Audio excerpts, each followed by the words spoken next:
27 अगस्त फटाफट खबरों में आप सबका बहुत बहुत स्वागत है। यदि आप महिला हैं, यदि आप किसान हैं, यदि आप बेरोजगार हैं या फिर आप व्यापारी हैं, सबके लिए कुछ ना कुछ हमारे साथ आपको देखने को मिलेगा। फालतू खबरें नहीं, केवल आपके काम की खबर या फिर आपकी आवाज को सरकार तक पहुंचाने का काम हम आपके लिए करते हैं। हम आपके साथ हैं तो वीडियो शेयर कीजिएगा। और सबसे पहले शुरुआत करने से पहले देखते हैं आज हर हर महादेव लिखते हुए शुरुआत करते हैं। व्रत पूर्णिमा है, आज गुरुवार है 27 अगस्त। जय श्री महाकाल लिखते हुए आज की हम क्लास को शुरू करेंगे, आज के न्यूज को शुरू करेंगे। हम आप बात करेंगे सबसे पहले सोना चांदी की। सोना में अगर देखेंगे तो चांदी 2000 रुपए बढ़ चुकी है, 2,44,000 रुपए प्रति किलो पहुंच चुकी है। इस साल 14,000 रुपए तक महंगी हो चुकी है चांदी। सोना 600 रुपए गिरा है, लेकिन इस साल 2,80,00,000 तक जा सकती है चांदी, इसलिए ध्यान रखिएगा। और इस साल सोना 2,40,000 तक जा सकता है, इसलिए सोना चांदी खरीदने का अब सही वक्त आ गया है। अब आप सोना चांदी खरीद सकते हैं। भावांतर योजना के अंतर्गत आज मॉडल रेट 4,000 से अधिक प्रति क्विंटल घोषित कर दिया गया है। इस बार किसानों के लिए मतलब ये बात कह लो कि इस बार इतना पैसा दिया जा रहा है कि किसान सोचेंगे यार वास्तव में अगर ये पिछले साल पिछला मिल गया था तो हम तो अमीर हो जाते। इस बार भावांतर योजना का पैसा, इस बार सोयाबीन खरीदी के पैसा, इस बार धान खरीदी पर भी बम्पर बोनस घोषणा और गेहूं खरीदी पर बोनस घोषणा के साथ किसानों को मालामाल करने के लिए किसान कल्याण वर्ष मध्य प्रदेश मनाया रहा है। तो किसानों के लिए खुशखबरी है, इसका देखेंगे अगली बड़ी खबर। भावांतर सोयाबीन योजना के लिए आज मॉडल रेट डिक्लेयर हुआ है और मॉडल रेट के आधार पर जैसा कि हमने कहा था कि हम किसानों के साथ हैं, किसानों की बेहतरी के लिए काम कर रहे हैं। तो आपकी जानकारी के लिए बता दूं कि 4,000 और कुछ ऊपर रुपया आज मॉडल रेट का आया है। अर्थात अब हमारे किसानों को हम 1,300 रुपये कुंटल का अलग से हमारा उनका जो कमिटमेंट है वो MSP की राशि का डिक्लेरेशन पैसा 13 तारीख के दिन एक बड़े भव्य कार्यक्रम में देने वाले हैं। तो ये 1300 तो यहां पर ये 13% बढ़ाना एक बड़ी बात है। किसानों के लिए इतनी प्राइस हाइक करना बड़ी बात है, लेकिन क्या ये घोषणा ही रह जाएगी या फिर इसे कैबिनेट में मंजूरी मिलेगी, ये तो वक्त बताएगा। लेकिन किसानों के मन में खुशी की लहर तो दौड़ चुकी होगी। अगली खबर आ रही है, जिसके सर पर बाल नहीं है वो एनकाउंटर करा रहा है। अब ये सीधे सीधे योगी को टारगेट करने की बात है। अब डड़िया लोग कुछ बोल देंगे तो बोलेंगे दाढ़ी की बात करते हो, टोपी पे बोल देंगे तो मजहब की बात करते हो। ये व्यक्ति हमेशा ही जहर घोलने का काम कर रहा है। हालांकि इनके ही दादा परदादा थे जिन्ना साहब, जिन्होंने पाकिस्तान और बांग्लादेश का बंटवारा करवा दिया था। लेकिन आज यह व्यक्ति मंच पर किस प्रकार के भाषण दे रहा है, आप भाषण सुनिएगा। इसकी तीखी भाषा से लोगों के कानों से खून निकल सकता है, लेकिन यह व्यक्ति है कि मानता नहीं। लेकिन हमारे हिंदू धर्म के कुछ लोग हैं जो आज भी ऐसी पार्टियों का समर्थन करते हैं। झंडा बना है तो इतना डर रहे तुम? जाहिर है वक्त का यजीद डरेगा ना हुसैन के नाम से। जहां हुसैन का नाम आया यजीद कांपना शुरू कर देता है। तो लेके चले गए। अच्छा, फिर चौथी चीज, आज इलाहाबाद हाई कोर्ट का जजमेंट आया। हमारी एक बेटी स्कूल में हिजाब पहन रही थी, हिजाब पहन के कोर्ट ने कह दिया कि हिजाब आप नहीं पहन सकते। मैं इस हाई कोर्ट के जजमेंट के खिलाफ हूं, इससे एग्री नहीं करता हूं। क्यों?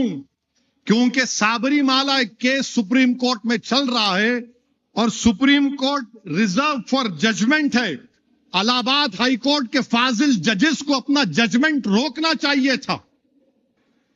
जब Supreme Court is seized of that matter, 9 जजेस ये डिसाइड कर रहे हैं।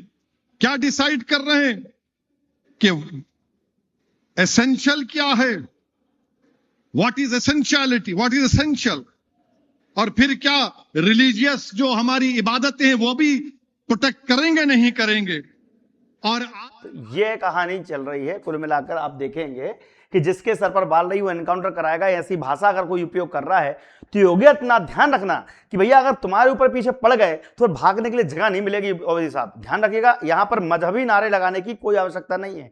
जजमेंट सरकार सुप्रीम कोर्ट दे रहा है, हाई कोर्ट दे रहा है। तुम्हें आपत्ति इसलिए है क्योंकि हिजाब। यार ये बताओ कि जब कलावा काटे जाते हैं, जब तिलक मिटवाए जाते हैं परीक्षा के नाम पर, तब तो तुम कुछ नहीं बोलते। हिजाब रोकने पर तुम इतना बोल रहे हो। आगे बढ़ते हैं। एक राष्ट्र एक चुनाव असंवैधानिक है और कांग्रेस का जमीर इसकी इजाजत नहीं देता। भारतीय जनता पार्टी के लिए तो नारी केवल नारा बनकर रह गई है। महिला आरक्षण पास हो चुका है, भारतीय जनता पार्टी क्यों देरी कर रही है। अखिलेश यादव का एक बड़ा बयान आया है कि भारतीय जनता पार्टी के लिए तो नारी केवल नारा बनकर रह गई है, नारी के लिए वो कुछ नहीं कर रहे हैं। लाडली बहना योजना चला रहे हैं, 33% आरक्षण दे रहे हैं, 35% नौकरी में आरक्षण दे रहे हैं, 50% राजनीति में करने जा रहे हैं, फिर भी सरकार नारी के लिए कुछ नहीं कर रही है, ये कहना है अखिलेश यादव का। वीडियो देखेगा, इसका देखेंगे अगली बड़ी खबर।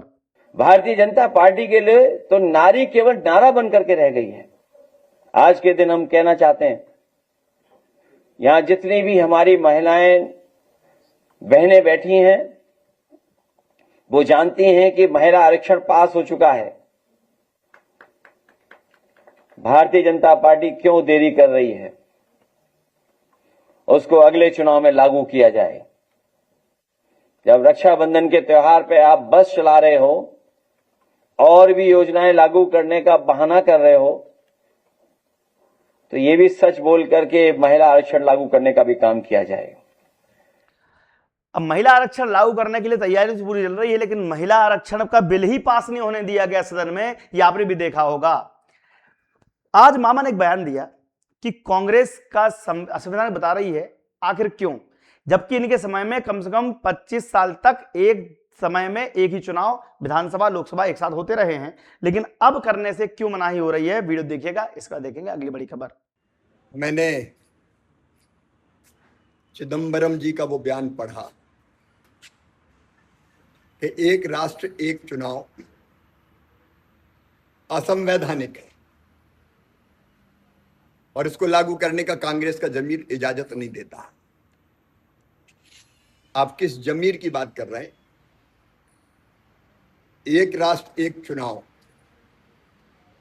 1952 में होता रहा, लोकसभा विधानसभा के चुनाव। 57 में चुनाव साथ हुए, 62 में चुनाव साथ हुए, 67 में चुनाव साथ हुए। बाद में असंवैधानिक तरीकों से कांग्रेस ने निर्वाचित विरोधी सरकारों को गिराने का षड्यंत्र किया।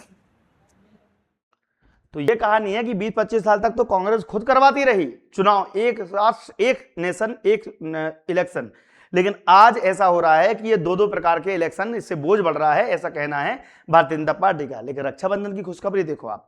रक्षाबंधन के पावन अवसर पर उत्तर प्रदेश के सड़क परिवहन निगम, सिटी बस सेवा बसें सभी बहनों बेटियों माताओं के लिए सहयात्रियों के साथ 27, 28, 29 अगस्त तक 3 दिन के लिए निःशुल्क, एक दिन नहीं, 2 दिन नहीं, 3 दिन लगातार 27, 28, 29 खूब घूमो। बहन बेटियां भी घूमेंगी, माताएं भी घूमेंगे, सहयात्री भी घूमेंगे। वीडियो देखिएगा, इसका देखेंगे अगली बड़ी खबर।